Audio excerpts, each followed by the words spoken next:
Hey guys, Steve Guitar 741 here.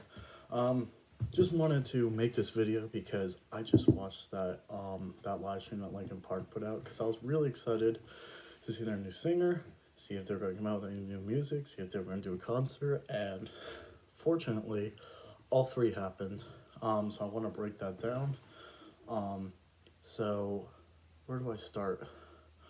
I'll start with this new single. They released a new single at the same time the live stream went live, called "Emptiness Machine," and I gotta tell you, I think it's a great song. I really like it. Since the live stream ended, and between then and putting on this video, I've listened to the song at least 10 times already. It is a great song. I really like it. I like Emily Armstrong's voice on it. I think Mike does a good job. I think Brad does a good job. And I think, Dave does a great job and all of that. So I'm really, really, really happy with the way that song came out. And I'm excited for the new album from Zero that's coming out in November. I'm really excited for it. Then I saw the concert. Um, so I'm going to give my honest evaluation on Emily Armstrong after watching it. I think she's a talented vocalist. I'll get that out of the way. And the new songs they sang live, she sounded magnificent. And even some of the old ones, like Bleed It Out and In the End, I remember in particular, she sounded really, really good on those songs.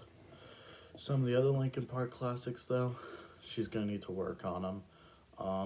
Some of them you could tell her voice was about to give out on a couple of the songs.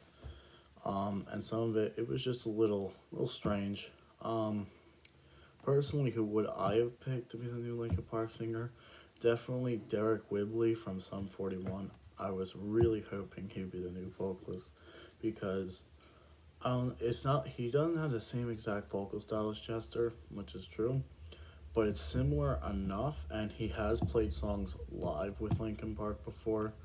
If you ever want to see it, check out the video. He sounds amazing.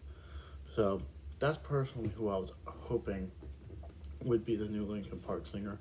But I will say Emily Armstrong and the new song that came out and the new songs they played live, they sounded really good. They did. So I do have hope that it will sound good.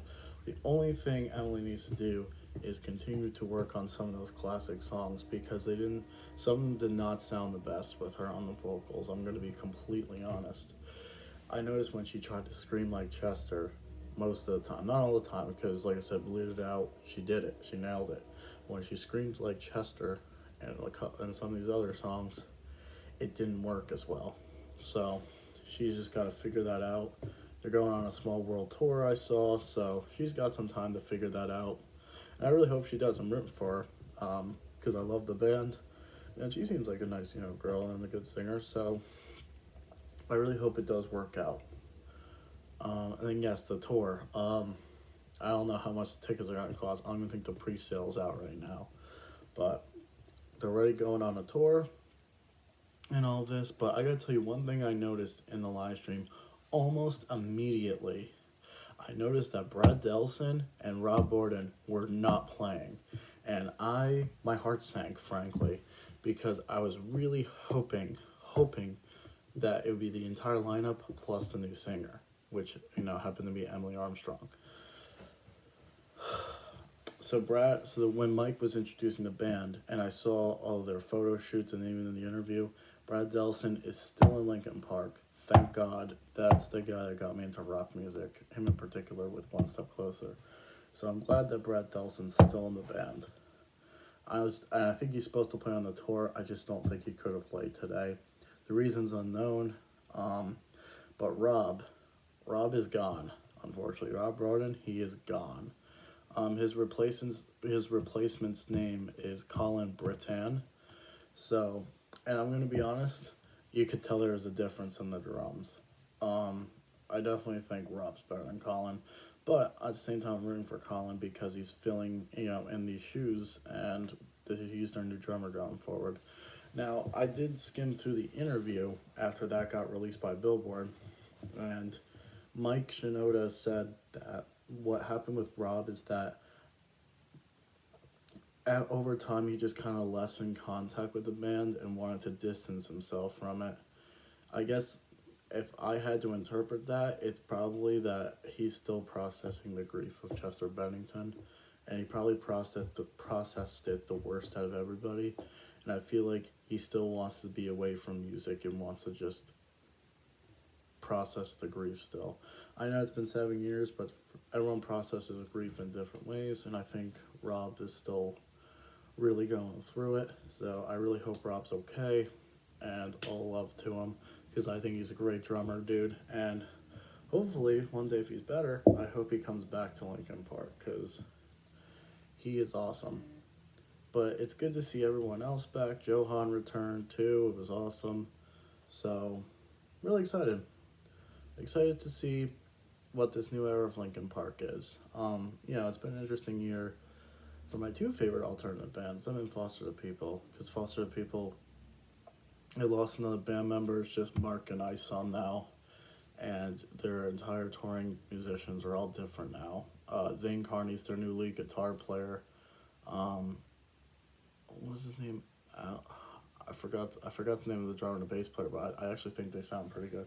Anyway, my point is that there are a lot of different, and they released an album that sounds drastically different from their previous sound. Linkin Park's doing that, so, but both of them are doing it in good ways at least. And what I hope Emily doesn't turn out to be is like a Gary Sharon of Van Halen. If people do not know that, Sammy Hagar left Van Halen in 1995. They got a new singer. I think it was 98 or something like that. Gary Sharon, who was the singer of Extreme, and they released an album together in 1999 called Van Halen 3. Did not do well, and Gary did not really fit Dave or Sammy's shoes really that well, and a lot of people didn't like it.